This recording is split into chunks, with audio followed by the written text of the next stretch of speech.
Aujourd'hui, pas de cabane, pas de blues comme d'habitude. Aujourd'hui, c'est une vidéo intime. Aujourd'hui, c'est juste toi et moi, et on va parler de sexe. Ça va pas être facile si c'est bipé à chaque fois que je dis mais on va essayer. Allez, c'est parti mon on va y arriver. Donc on va parler de sexualité, mais cette fois, on va faire ça en reprenant un format qui avait bien plu, j'avais bien senti, qui s'appelle « Est-ce que ça se peut ?» Pour les nouvelles et les nouveaux, le principe il est hyper simple, on se pose toutes et tous ensemble des questions, genre « Est-ce que ce truc-là est vraiment possible ?» Des questions plus ou moins « What the fuck ?» genre « Est-ce que ça se peut d'avoir 3 pénis Tu vas vite comprendre comment ça fonctionne, mais avant...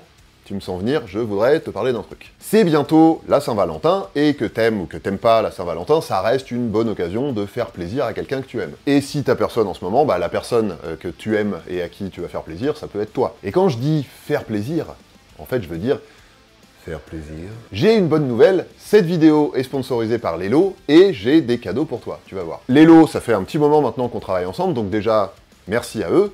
Ils font des sextoys à la fois beaux, de qualité et très efficace parce que très bien conçu. Un exemple ?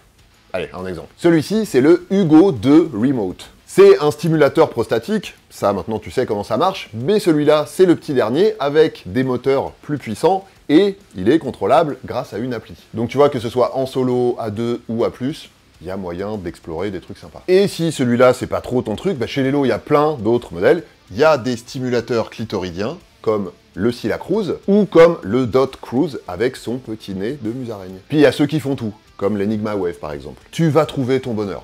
Enfin, ton plaisir au moins, c'est déjà énorme. Mes petits cadeaux maintenant, le premier c'est le code DTC Love. Avec le code DTC Love, tu as 10% de réduction sur tout le site lelo.com. Il est valable tout le mois de février, oui parce qu'on a le droit de se faire plaisir même quand c'est pas la Saint-Valentin, et il est cumulable avec les promos déjà en cours, et en ce moment ça peut aller jusqu'à moins 50%. Le deuxième cadeau, pour toute commande supérieure à 189 €, on t'offre un toy gratuit. Le Mia 2 Lipstick Vibrator. Et pour le dernier cadeau, je te donne rendez-vous sur mon compte Instagram, @jmnl, le 8 février à 18 h. Voilà, ça te fait 3 bonnes raisons supplémentaires de faire plaisir et de te faire plaisir, donc vas-y, fonce, et n'oublie pas le code DTC Love. Alors, et ces questions je vous ai mis à contribution sur Insta et sur Twitch, j'ai noté toutes les questions que vous vous posiez, et maintenant, je vais répondre à une petite sélection. On commence tout de suite avec... Est-ce que ça se peut d'avoir 3 pénis J'ai bien senti tout à l'heure quand j'ai pris cet exemple-là que ça vous a un petit peu... Bon, alors... avoir 2 pénis, ça se peut, ça s'appelle une diphalie, ou diphallus, ou diphalia. C'est une anomalie congénitale, et c'est très rare parce qu'il y a un cas pour 5 millions de naissances. Dans la plupart des cas, il y a effectivement un deuxième pénis, mais il n'est pas complet. Mais parfois, il y en a 2 qui fonctionnent parfaitement bien. On connaît plusieurs cas célèbres, dont celui d'un routier américain qui s'appelle Tank, et qui a fini par s'en faire retirer un des 2, pour faciliter sa vie sexuelle, et parce qu'il en avait marre de se faire harceler pour faire du porno. Donc 2 pénis, ok, mais 3, peut-être pas quand même. Ça fait beaucoup là, non? Le même. Si, la triphalia, ça existe aussi. Et si je vous dis que c'est extrêmement rare, je mens quand même un petit peu, parce que c'est pire que ça. Il y a un seul cas qui a été scientifiquement étudié, c'est chez un nouveau-né qui est né en Irak en 2020. Et là, en l'occurrence, les pénis en plus, ils n'étaient pas du tout fonctionnels, ils n'avaient même pas d'urètre, donc ils ont été retirés aussi. Mais est-ce que c'est possible d'avoir 3 seins? Avoir 3 tétons, ça existe. Ça n'a rien d'extraordinaire dans la majorité des cas.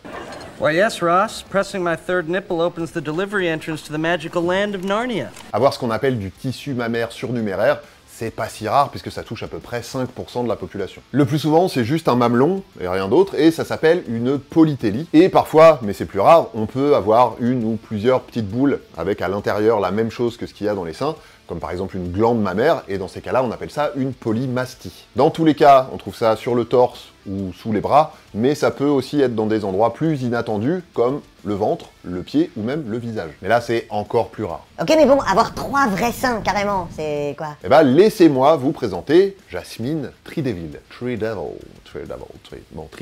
Dominatrice de son état. Jasmine a 3 seins. C'est ce que tout le monde a cru en 2014. Elle a d'abord raconté qu'elle s'était fait greffer un 3e sein, et le monde entier en a parlé, littéralement. Mais un jour, elle s'est fait piquer ses bagages, et là, elle s'est fait griller parce que dans son dépôt de plainte, il y avait un inventaire du contenu de ses bagages qui mentionnait une prothèse à 3 seins. Mytho. Un vrai 3e sein, au bon endroit, à la bonne taille, avec tout ce qu'il faut, l'aréole, le mamelon, etc.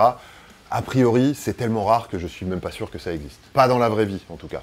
Ou pas encore. Est-ce que ça se peut de mourir de plaisir? Oui, c'est l'instant Herbert Léonard. Alors, mourir de plaisir, ça plombe un peu l'ambiance, mais c'est la question qui est le plus revenue, donc j'imagine que ça vous inquiète un petit peu. Alors on y va. Il y a plusieurs cas célèbres, mais c'est pas très clair. Il y a le cardinal Jean Danielou, par exemple, qui est mort chez une prostituée en 1974. Je vous raconterai son histoire un de ces jours si ça vous intéresse, dites-moi ça en commentaire. Mais déjà, si vous voulez vous renseigner un petit peu, vous pouvez chercher le mot épectase. Vous allez voir, c'est rigolo. Le cas le plus célèbre, ça reste celui du président de la République française, Félix Faure, qui est mort en 1899 à l'Élysée, en présence de sa maîtresse. On a raconté qu'il était mort pendant un rapport oral, ce qui aura valu des blagues extrêmement glauques dans la presse à l'époque, mais il y a aussi des gens qui disent qu'en fait, il est juste mort d'un AVC, et que les premiers signes de son AVC avaient commencé un petit peu avant. Donc vous voyez, dans ces cas-là, on imagine souvent pas mal de choses, mais on n'est jamais vraiment sûr de rien. Mais alors, est-ce que c'est possible? Est-ce que la petite mort peut rencontrer la grande? Eh ben oui, la mort subite pendant le sexe, ça arrive, et il peut y avoir plusieurs causes à ça. Un infarctus, la fameuse crise cardiaque, un accident vasculaire cérébral, une rupture d'anévrisme, etc., etc. Mais calmez-vous, c'est rarissime. Il y a plusieurs études qui ont été menées sur le sujet. Oui. Donc, si vous avez envie, allez-y, vous pouvez continuer. Pas forcément maintenant, hein. Attendez que j'ai fini peut-être. Est-ce que ça se peut de perdre son stérilet ou de blesser quelqu'un avec pendant un rapport sexuel? Une question qui est beaucoup revenue, ça. Alors déjà, pour situer, un stérilet, c'est pas un dessert lacté, c'est un moyen de contraception. Ça ressemble à ça, ça peut être en plastique ou en cuivre, et c'est placé dans l'utérus, d'où son autre nom, le dispositif intra-utérin. Alors, est-ce que ça peut bouger? Eh ben oui, et en cherchant un petit peu, j'ai même retrouvé des cas, qui restent rarissimes quand même, de stérilets retrouvés soit dans la vessie, soit dans les intestins, soit dans l'estomac. Tranquille, hein, à chaque fois là, c'était quand même dans des circonstances très très exceptionnelles. Mais de façon plus classique, plus courante, oui, un stérilet, ça peut se déplacer, ça peut même sortir tout seul, voire tomber.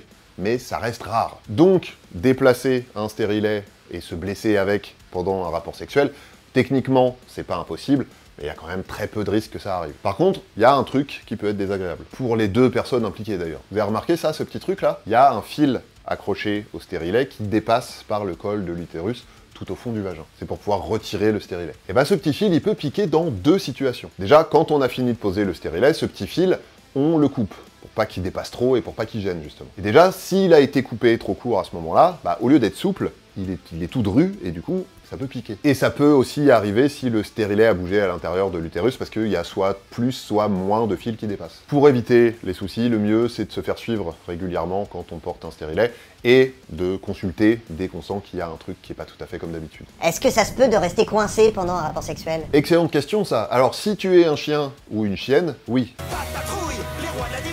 C'est même quelque chose de très fréquent. Mais c'est pas le sujet. Si tu es un être humain, oui j'ai checké mes stats, il y a très peu de canidés dans mes viewers, ça pourrait bien t'arriver aussi. On appelle ça le syndrome du pénis captif ou pénis captivus. Alors déjà, on peut noter qu'a priori les deux sont coincés, mais que comme d'hab, tout est centré sur le pénis. Bref. Dans ces cas-là, ce qui se passe, c'est qu'il y a des muscles qui entourent le vagin et qui s'appellent les releveurs de l'anus. Oui, cherchez pas à comprendre. Ils peuvent se contracter très fort et pendant très longtemps. Et résultat, bah, ce qu'il y a à l'intérieur, ça se retrouve coincé. Un pénis, par exemple. Oh là, je suis bloqué. Et la personne qui est autour du pénis. Petit tuto si ça vous arrive chez vous. Les muscles en question, ils sont en forme de double boucle, comme ça, et en plus d'entourer le vagin, bah, ils entourent aussi l'anus, comme leur nom l'indique. Donc théoriquement, si on met un doigt dans l'anus, la boucle qu'il y a autour, elle va se resserrer, et par réflexe, l'autre boucle, elle va se détendre. C'est comme ça que ça marche, les deux peuvent pas se contracter en même temps. Donc a priori, si l'autre boucle se détend, bah tout le monde est content, tout le monde peut sortir, tout le monde peut rentrer chez soi. Juste un petit truc au sujet de ce tuto, on demande l'autorisation avant. On demande toujours si c'est ok avant d'introduire un truc dans l'orifice de quelqu'un, hein, oubliez pas ça. Bon ok, petite précision quand même. Le syndrome du pénis captif, c'est un petit peu comme l'ami noir de ton oncle raciste. Tout le monde en a entendu parler, mais personne est sûr qu'il existe vraiment. Il y a pas mal de gens qui disent que c'est un mythe médical. Bon, on va s'arrêter là pour aujourd'hui, mais il me reste plein de questions, donc voilà ce qu'on va faire. Si t'en as d'autres, bah, continue à me les poser dans les commentaires et va me suivre sur les réseaux sociaux. Je ferai une petite sélection et j'y répondrai là-bas. Et je reviendrai peut-être aussi en faire une vidéo ici. Voilà, d'ici là, DTC, c'est fini pour aujourd'hui. On se retrouve très vite pour de nouvelles vidéos. D'ici là, prenez soin de vous et prenez soin des autres. Mettez-vous bien et surtout, portez-vous bien.